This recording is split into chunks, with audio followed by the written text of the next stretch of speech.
ମାଣ୍ଡିଆର smoothie ବା ରାଗି smoothie. ଆପଣମାନେ ସବୁବେଳେ ପ୍ରଶ୍ନ ପଚାରୁଥିଲେ ମ୍ୟାଡାମ ରାଗିର ସ୍ମୁଦି ଆପଣ କିଭଳି ଭାବରେ ତିଆରି କରୁଛନ୍ତି କୁହନ୍ତୁ।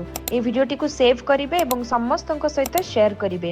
ଯେଉଁମାନଙ୍କର କ୍ୟାଲସିୟମ ଡେଫିସିଏନ୍ସି ଅଛି, ବୋନ୍ ପେନ୍ ହେଉଛି, ଆର୍ଥ୍ରାଇଟିସ୍ ପ୍ରୋବ୍ଲେମ ଅଛି, ଅଷ୍ଟିଓପୋରୋସିସ୍ ଅଛି କିମ୍ବା ଛୋଟ ଛୁଆ ସମସ୍ତେ ମାଣ୍ଡିଆ ଖାଇବା ଉଚିତ।